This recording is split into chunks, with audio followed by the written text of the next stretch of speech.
Bonsoir du foot. Tout d'abord, nous allons commencer par le cap des 16e de finale de la Ligue des Champions, passé haut les pieds, si je puis dire, par les Juvisiennes.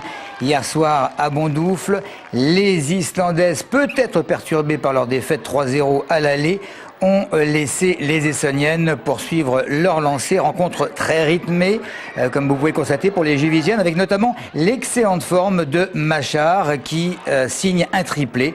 Évidemment, grande satisfaction des joueuses de Sandrine Mativet. La mobilisation contre les retraites, d'abord les organisations syndicales, s'est confirmée, qui en Essonne ont appelé les salariés à participer à des rassemblements devant les mairies de Longjumeau et de Draveil lundi prochain. Côté lycéen, au niveau national, moins d'empressement des jeunes gens qu'hier. Un peu partout, c'est la visite des établissements pour tenter d'entraîner des camarades. Mais c'est au niveau des carburants que la situation évolue un petit peu plus vite. L'Oléoduc, approvisionnant en carburant les aéroports d'Orly, de Roissy, le sud de Paris et la région centre, ne fonctionnait plus ce matin, faute de produits pétroliers. En tout cas, ce qu'a indiqué la société Trapil, la société de transport de la pipeline. L'aéroport d'Orly a 17 jours de stock, Roissy a des stocks, mais on ne sait pas combien, a précisé en début d'après-midi le porte-parole de la société en question. Ça dit, pour en revenir au fond du problème, c'est-à-dire aux mobilisations contre la réforme, Manuel Valls, toujours un petit peu à l'écart de ses amis socialistes, estime qu'il ne faut pas demander le retrait du projet parce que, souligne le député maire d'Évry, il faut une réforme, mais il faut mettre le projet à plat. Fin de citation. Un procès hors norme s'est ouvert aujourd'hui à la cour d'assises d'Évry. Un habitant de Grigny est poursuivi pour avoir violé plusieurs mineurs de moins de 15 ans. Les faits remontent à 96. L'homme avait déjà été jugé pour des faits concernant sa petite sœur, sa demi-sœur, son petit frère et son demi-frère. Aujourd'hui, il est jugé pour avoir abusé d'enfants dont il avait la charge comme animateur dans une classe transplantée. Christophe Garnier.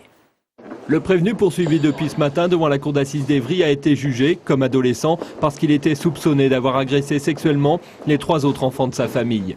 Aujourd'hui, il est montré du doigt par 13 autres mineurs, des enfants de parents de ses amis et des moins de 15 ans dont il avait la charge comme animateur. Le procès qui s'ouvre va durer 15 jours, une véritable épreuve pour les victimes. Et je défends un petit jeune homme qui a envie de venir expliquer et qui a envie de comprendre ce qui lui est arrivé et qui a envie d'obtenir une réponse à son tourment et à son chagrin. Les faits remontent à 1996 et à l'époque, cette histoire avait traumatisé Grigny où le prévenu vivait. L'affaire avait fait beaucoup de bruit dans les médias, ce qui aurait joué contre l'accusé d'après ses avocats qui entendent contester le statut de victime à certaines parties civiles. Des victimes se présentent, elles sont 13 victimes à se présenter. Il a reconnu spontanément des faits et en conteste certains, puisqu'il y a eu une médiatisation de l'affaire en plein cours d'enquête qui a parasité la fin de l'enquête, ce qui est un peu dommage. C'est vrai qu'il y a une forte angoisse des familles, des parents sur les faits dont leurs enfants peuvent être victimes, surtout quand ils sont confiés à des colonies, confiés en centre aéré, en place transplantée. Donc ça rend ce dossier difficile et délicat. Difficile et délicat aussi pour les victimes qui, durant ces 15 jours d'audience, devront affronter le prévenu et tout ce qu'il représente. Le chef de l'État, il y a 2 semaines, avait annoncé l'imminence de l'installation de nouvelles grandes écoles en Essonne. Hervé Morin, le ministre de la Défense, cet après-midi, posait la première pierre sur le campus de Polytechnique de l'École nationale supérieure de technique avancée. Importante augmentation du nombre de tués sur les routes du département, hausse de 24% par rapport à l'an dernier. Les contrôles se multiplient, mais ça ne suffit peut-être pas. Quelques Essonniens donnent leur point de vue sur la question. Très bonne question. Chacun, il faut qu'il soit prudent. Le code, on l'oublie au bout d'un certain temps. Que les citoyens soient disciplinés. Mais ça, c'est pas une solution, c'est de l'éducation. Pas fumer de cannabis, pas d'alcool... Pas de téléphone au volant. Faire quelque chose pour que les gens respectent plus les limitations de vitesse en ville.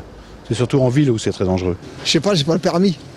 Si les gens étaient un peu plus attentifs au volant, il y aurait peut-être moins d'accidents. Le permis à point a permis de diminuer les morts sur la route. Personnellement, je trouve que quand les radars sont indiqués, notamment, ça incite les gens à freiner à ce moment-là et à accélérer derrière. On a tous vu sur les routes. Souvent, les gens dans leur voiture se comportent comme des cons. Suivez une voiture auto-école, vous verrez que souvent les clignotants ne sont pas mis. Faire plus de prévention. Supprimer les véhicules, bien sûr. Je ne plaisante pas. Très sérieux, vous voyez, je mets 2 pieds et je marche à pied. À propos de véhicules pas contents, Nicolas Dupont-Aignan, et il le dit, le député maire de Hyères, président de Debout la République, qualifie de racket des automobilistes le fait d'augmenter les amendes pour stationnement. Retour à la justice, le procès entre les salariés de Carrefour et leur employeur continue au tribunal des prud'hommes d'Évry, les syndicats qui reprochent à la grande enseigne d'avoir payé les salariés en dessous du SMIC, et parmi les reproches faits à la direction, celui d'obliger les employés à porter un uniforme dont ils devaient payer l'entretien eux-mêmes. C'est à mettre évidemment au conditionnel. Mauvaise foi, puisque on nous fait un parallèle par exemple sur les tenues de travail avec les directeurs de magasins qui, les pauvres, payent eux-mêmes leurs costumes, alors qu'on sait que c'est pas forcément la vérité, mais bon, comment peut-on comparer un salarié qui a entre 8 et 10 000 euros de revenus mensuels net avec un salarié qui gagne moins de 1 000 euros, qui demande simplement si on lui impose une tenue, qu'on prenne le coût d'entretien. On passe à une initiative intéressante. Ce n'est peut-être pas la première du genre en Essonne, et ça se passe cette fois à Gif-sur-Yvette. Une étude de thermographie aérienne a été réalisée en allant sur le site de la mairie de Gif. Chacun peut vérifier, grâce aux photos prises par une caméra évidemment spéciale, que son toit est bien ou pas du tout isolé. Courson, ça débute aujourd'hui. Le domaine organise la 53e édition de ces célèbres journées des plantes. C'est THE salon du jardinage et de l'horticulture. Il y a de très nombreuses animations, il y a des expos, il y a des ateliers. Il y a un thème bien précis cette année, c'est celui des plantes sans souci, capables de pousser quasiment partout. Et puis un camélia devrait être baptisé du nom de Françoise d'Orléac en présence de Catherine Deneuve, la sœur de la comédienne disparue. Après avoir sillonné la France en solo, et on va terminer avec ça, dans le spectacle intimiste Joseph, Pascaline Hervette, auteure, compositeur, interprète, fondatrice du groupe Les L, rappelle ses copines pour un concert unique en Ile-de-France. C'est un nouveau spectacle intitulé Merco Break Tour. Un slow mouillé, serré, gêné, collé, osé, levé, volé. Au beau milieu des Macabées. Allez, bijoux, come on, come on, come on, yeah!